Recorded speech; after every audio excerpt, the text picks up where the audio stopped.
Timber, scalpel. You looking at me, Donna? We're losing adrenaline now. You'll never amount to anything, Byker. Everybody clear! You scum! We've lost him.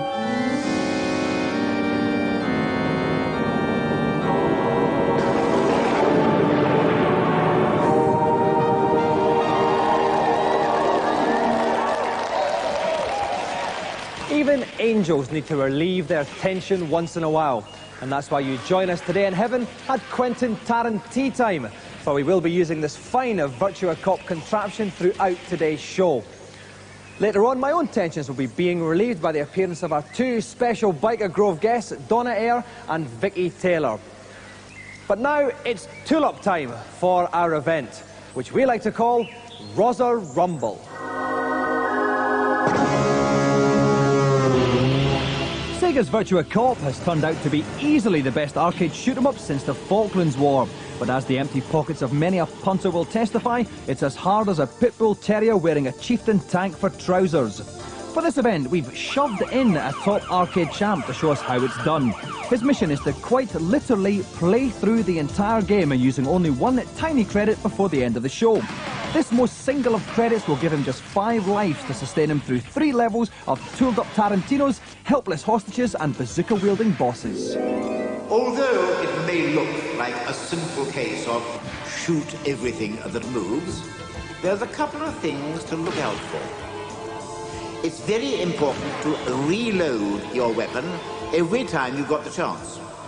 This is done by pointing the gun away from the screen and firing.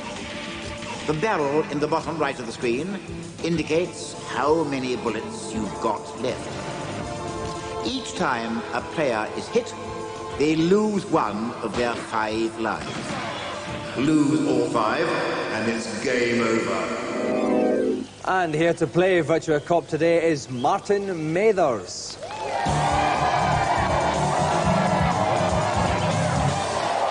Martin, today you are James Bond. Indeed, Dominic. Licensed to wear an ill-fitting suit, so it seems. You said it, Martin. And now, actually, you appeared on Series 1 of GamesMaster. And how did you go on? I failed. You did fail. I did. So, are you going to do better tonight? Of course, I'm come back to get my revenge. I want that joystick. So you are convinced that you can play through the whole of Virtua Cop and complete it before the show ends? Not only am I going to complete it on 1 credit, I'm going to get a perfect score. So what makes you think you can do this challenge then, Martin? Well, I think it's because, unlike most of the people we have on the show, not only am I a completely true professional, I'm also a bit of a cocky git. It's very honestly put, Martin. OK, time is running out. You better get started. And keeping a watchful eye over Martin throughout today's show is Dave Professor Perry. Professor, listen, what's going to be the most difficult thing about Martin completing this challenge within the time? The difficulty is going to be racking up the points. He's got to score 9,999,999 points. That's a lot of points, so he's going to have to use the multiplier at the top of the screen. He uses that by hitting targets as often as possible, and that increases the amount that the score he hits on those targets is multiplied by. It could be anything up to ×9. OK, we can see Martin then, he's working his way safely through this at the moment. Is there going to be, like, is there reloading problems and things like that in this, Dave? There is with the screen he's got, because on the smaller screen version it's easier. You don't have to move the gun so far, because you take the gun off the screen and click to reload. On the large screen he's on, and being so close, he's got to do a really vigorous arm movement to load that gun. OK, we can see he's dispatching these guys with relative ease. The bottom right-hand corner of the screen, you can see how many bullets he's got left in his gun. When that becomes empty, you will get the reload sign. That's when Martin has to flick it away, as Professor was telling you. You can also see his hearts at the bottom as well. He's got 5 just now. He's probably not going to have to worry about that too much. So much shooting action going on, Professor. Yeah, he's doing really well. He's taken everyone out. He's being very, very accurate. And like I said, this isn't a single-shot game. You get more points by hitting the guys as many times as possible before they hit the ground. So he wants to just keep hammering into them and keep that gun loaded. OK, that was a fantastic bounce there from the last guy's shot. They are quite rubbery when they're hitting the ground, these guys, Dave. They do bounce about, which gives you plenty of opportunity to shoot them. That's a hostage in front of the screen. You don't want to hit one of them because you'll lose a life if you do.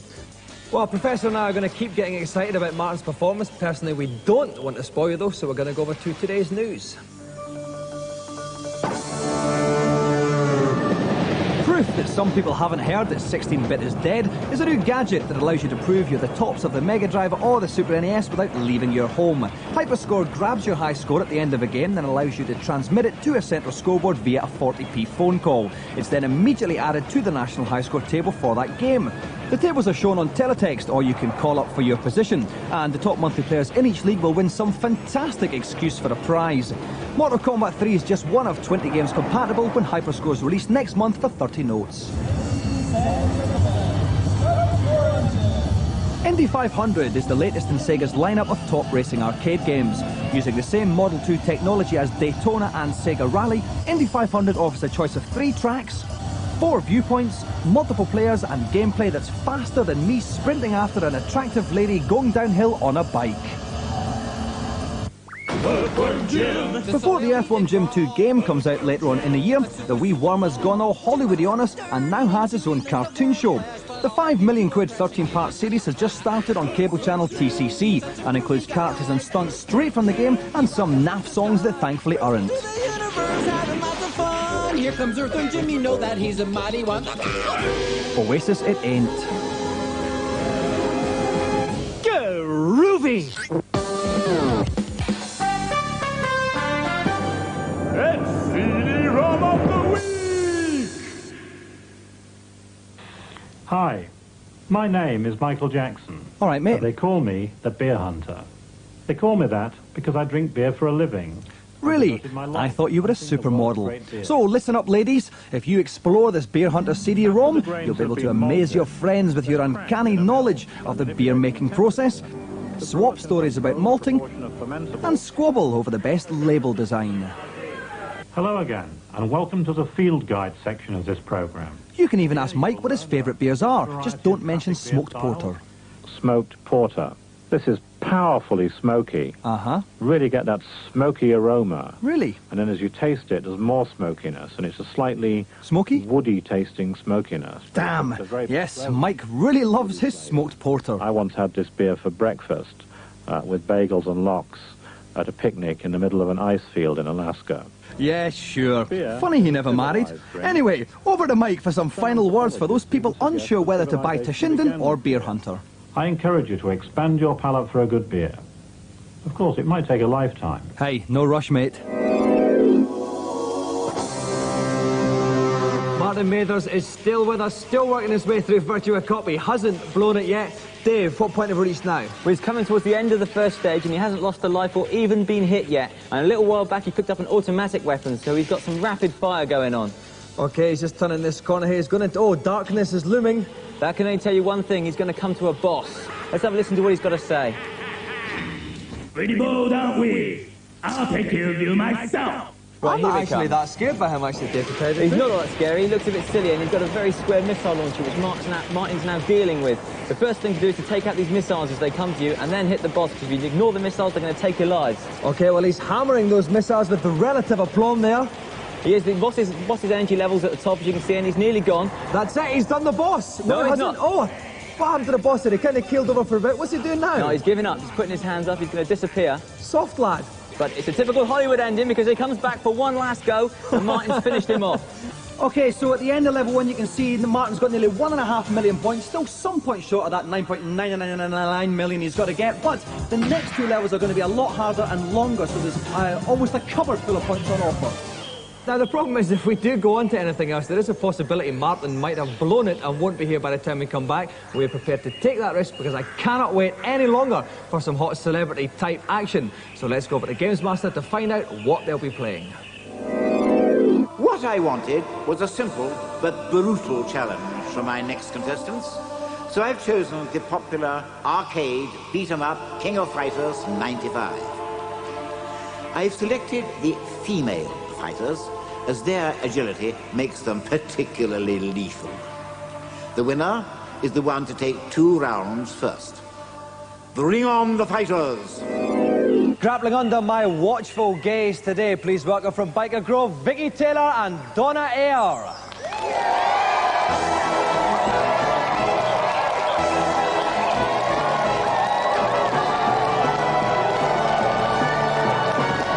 Welcome to the show, Vicky. Donna.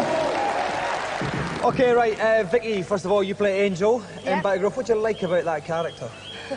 She's dead sweet, she gets on with everyone, but she can be stubborn. She's always stubborn to Charlie. Yeah, and flirtatious as well. Yeah, she's a bit of a flirt. like Vicky.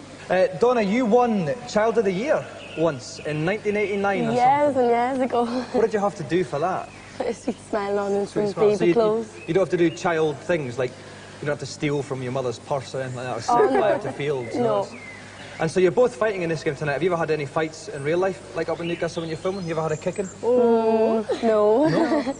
We've had a couple of disagreements. I've been up to Newcastle twice and got my head kicked in both times, funnily enough. But then, fair enough, obviously just don't like bald people up there. That's what it is, it's the accent. What's wrong with my accent? Are you starting on me, you two? No. It's not too late to get that little ginger girl from the show. We can do that. Okay, right, well, we're all going to wash our smalls in preparation for the challenge, which is coming up after the break. Apart from, of course, Martin Mathers, who's got more than enough to worry about than a pair of dirty smalls, because he'll be continuing and hopefully climaxing on Virtua Cop after the break.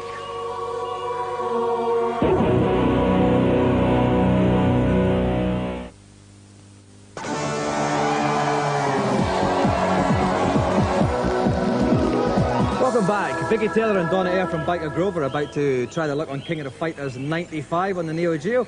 We spoke to them before the break, and I can say they're both fantastic ladies.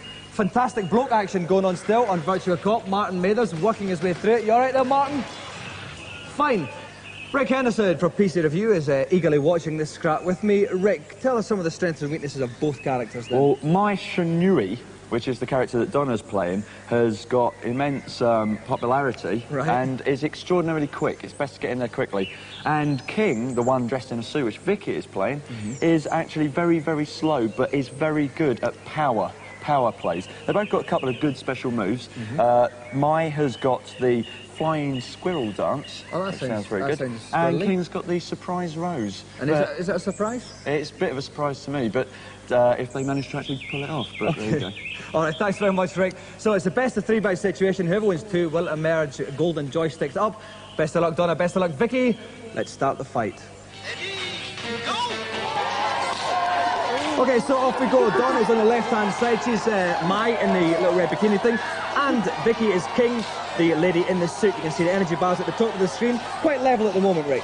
Yeah, you can see she's just jumping over, using the height advantage in the air, because Mai's very good at jumping around. Fantastic roll kick she managed to pull off there. Oh, some fantastic kicking action. She's got her legs round her neck there. Yeah, very good splits there as well. But that's one way of putting it. Oh, now something's flashing up the top there, Rick. What does that mean? That means that King is actually very close to dying now. When it flashes red and yellow, that means they're both flashing now, though. So Vicky managed to pull it one back very well. They're still very close to dying, though. Time is ticking out. Will they get a knockout before the time runs out? We haven't actually seen any blocking, which is one thing. There's a lot of jumping around and hitting each other, but no blocking. I have to interrupt you there, Rick. Mai has got one more hit, basically, and Mai will be out. The time is out, but King has slightly more energy left, so the first bout goes to Vicky. Okay, off we go for round 2 then. As you can see at the bottom, they've got pow bars. Every time they get hit, they get more and more angry, and it can unleash far greater blows. Okay, we saw another one of those fantastic split moves, and King's energy is right down there just now. It's a fantastic comeback from Donna here, Rick. It looks like we're going to go into a 3rd round, definitely. King only needs another couple of small hits here. And she'll have popped it completely, and that's it. Final fantastic flying punch there. Donna pulls it level. So off we go for the 3rd and final deciding bout. Remember, Donna is in the red and Vicky is in the, I would call that a sort of bottle green suit there. At the moment, not too much hits being planted upon each other. Rick, what would you like to see in this bout? We haven't actually seen any of the special moves. I mean, Mai's also got deadly flying... What is it? Deadly flying bees. Ninja bees or something. Well, that sounds very intriguing. You can see from the energy bars at the moment, it's Vicky who's in slightly more trouble. Although a nice bit of a double combo there. Oh, it's flashing now. Vicky is flashing. Vicky is flashing. There's a sight you can see every day. Donna's going in there with the fan. She can actually win this bout quite easily now. But no, Vicky's coming back. It's a great rear guard action, though. Wrong, Vicky's fighting back like there's no tomorrow. It's very, very even now. They only need a couple of small punches in there or a quick kick. The time's running out, though. They're both missing each other now. And that's it. That's the final hit. Donna's got it. Vicky bites the dust. Donna is the winner. Okay, right.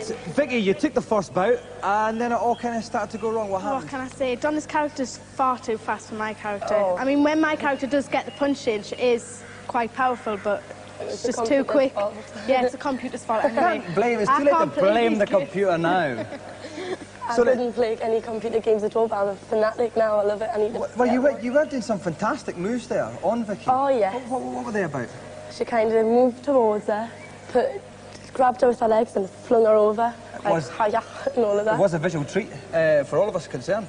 Well, I have to say, actually, I didn't actually want you to come on the show. I didn't think we'd get on. I didn't think I'd like you. Well, we've been thinking about it for about 4 months now. Someone warned us. We were warned about the presenter. That's Ant and Dec talking rubbish. Do you know what I mean? But I do have to say, having met you are much nicer than Ant and Dec, because I thought they smelled a little bit. You're nicer than what they described you as well. Oh, they didn't really like you either. They didn't describe me as being you very should have nice. heard what they said about you. You can't trust short, Geordie blokes. That's in the Bible or something like that, somewhere. OK, well, listen, it's prize presentation time now, and after much sweating of limbs, the GamesMaster Golden Joystick goes to Donna.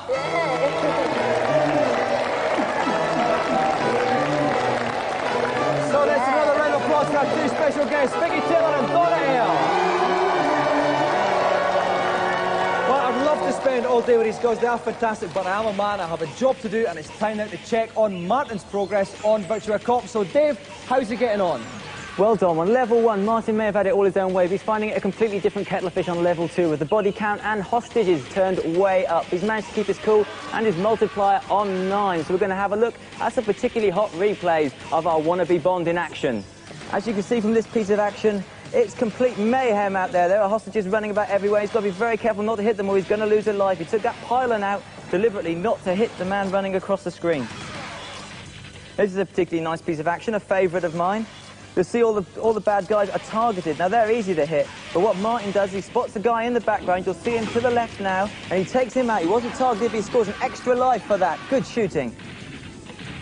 Now, this is a particularly tricky situation, one that every cop dreads, even Virtua Cop. There are hostages running everywhere, and Martin has to be careful not to hit them, but he avoids them all. They're running right through the baddies. He takes out all the baddies and leaves the good guys intact. Fantastic. And having gone through all that, the end-of-level boss was no trouble for him. His missiles didn't even hit Martin. He took him out in mid-flight, one in the chest. Goodbye, bad guy. Well, that takes Martin's score to 6,408,800. You don't need to be a mathematician to know that at 2/3 of the way through the game, that's not enough. We need some fancy shooting, Martin. All right, mate, not much longer. OK, Martin is now going into the office there, just warped a guy up in the back, and there are lots of big blokes in black suits there. He's taking them all down with relative ease. Dave, it looks like he's going to do this. Yeah, he's doing very, very well. He's got the machine gun at the moment as he comes around the corner, which is very useful. He's going to have to switch it to the automatic because you can't reload the machine gun. Right, he's on automatic now. This is a Mexican wave behind the desk. Dealt with those, no problem at all. They've gone back the other way. They've come back for more. It's a tricky moment now with a hostage because if he shoots the guy in the chest, he can take the hostage. That's it. He took his kneecaps out. Fine shooting there. OK, so more people coming out using that corner to try and hide from Martin, but they cannot hide from the Matherster at all. Round the corner there. Yeah, the Magnum there he could have picked up. He chose to ignore that. And now he doesn't need it, Dave. He doesn't need the Magnum. He doesn't need anything. There is still a chance, though, Martin can come across. We're very near the end of the game. If you want to see if he can do it, then please stay here while we go to today's reviews. First up, Dave and Rick tried to look moody over the Saturn's Virtua Fighter remix. This means they got some hip DJ in to add a couple of drum beats and a chicka-chicka-hua noise. Or maybe not. Well, Virtua Fighter really has been the Saturn's flagship game, and Virtua Fighter Remix bridges the gap between Virtua Fighter and Virtua Fighter 2. It's all the usual characters from the first game, but they've all been guru shaded like in the second game. And it's really quite good, although there aren't many differences in the playability. I've never been a great Virtua Fighter fan. I've never liked the playability itself, and I certainly didn't like the graphics. So they have improved at least one of my quibbles. The only problem is, I still don't like the playability. It's still, to me, the slowest of the fighting games, 3D fighting games, I hasten to add, that are on the market. KO.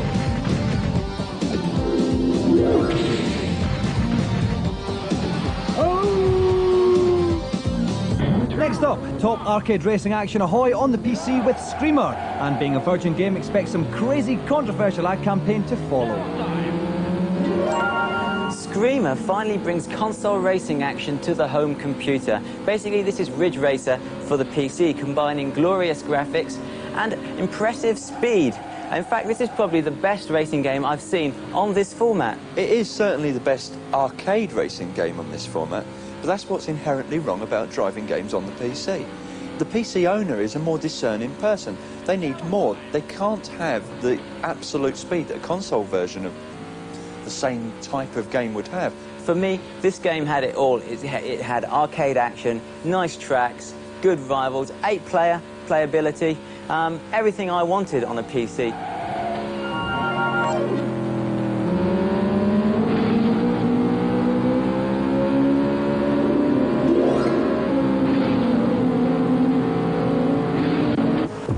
Finally, Destruction Derby on the PlayStation is a game that encourages you to smash into other cars, which isn't big or clever and can have your eye out if you're not careful.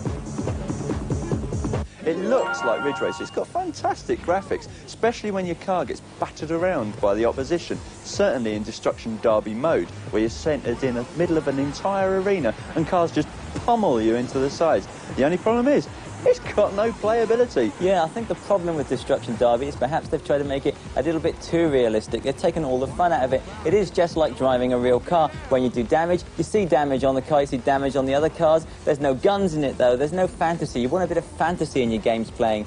And most of all, they've tried to make it like rock and roll racing. They've got the commentary in there and everything, but there's none of the playability, none of the fun.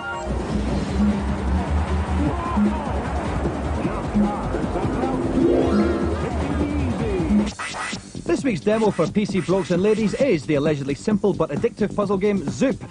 Log on to the number on screen, or you can get it via our webpage. The address is at the bottom. With a 14.4 modem, it'll take about 15 minutes to download, but get permission from the sucker who pays the bill. Right, Martin Mathers is in the final stage of his Virtua Cop event challenge. We're just about to move on to a final boss type situation. There he is. He still hasn't taken a hit at all. You can see bottom right hand corner, 7 hearts. He's picked up a couple. No hits yet at all, Dave. Now, what's this boss going to do? Well, this boss is going to turn into a robot, and here he is. And the thing to do is to take the missiles out on the top. That's just what Martin's doing. Take out the missile launchers to stop him from firing at you. What do these missiles do? Do they home in on you or anything like that? They'll home in on you, they'll come straight for you, and they'll take a life if they catch you. Although Martin's got 7, he doesn't want to lose one now, not at this stage, not when he's so close. OK, we can see the boss's energy at the top of the screen. It's getting very, very low indeed. He's doing fantastic. Well, that's the boss done. That's the end of the boss. This must be near the end now, Dave, surely. Well, it would be normally, but you've got the helicopter boss, because what Martin's done is he finished the game in the exact sequence from beginner, medium level to expert level, and that means he's got an extra boss to contend with. OK, well, that's great, but it's also a bit of a pity because we're actually getting very, very close to the end of the show. We've only got about a minute of airtime left. It would be a tragedy if Martin does manage to complete this with maximum score, but we've got to the adverts. Let's hope that doesn't happen. You can see the energy bar of the boss there, about 3/4 way through. Dave, what's he got to do with this guy? He's just got to keep taking these missiles out, and then when he's got a free moment, hit the helicopter and get that energy bar down. He's gone off now. He's done a runner. Oh no, he's back. He goes off to reload, gives you a breather, but Martin's very slow. He's off the line. He's taking a hit, but fantastic. That's the only hit he's taken in the entire game. He doesn't have a lot of time left though. Oh no, we're going to run out of time. Come on, Martin! Well, this trigger finger action has really tired Martin. You can see how slow he is now, whereas before he was piling bullets into the enemies. Now he's much, much slower. OK, we can see the energy bar is at the bottom of the screen. That it's getting lower and lower. As far as Dave and I know, he has got the maximum points still so far. We won't know that until the end though, completely. Come on, Martin, only a couple more clicks left. We're getting dangerously close to the end of transmission. He won't have finished his challenge if he doesn't do it in time. That's it. He's put up the boss. Let's see what the score is. Has he got the maximum? And the maximum score, yes, 9999999. Martin has done it, that's it, that's all we've got time for. No time for a formal presentation, so oi, Martin, well done, mate. Thanks very much, bye-bye. Chicka chicka, huh!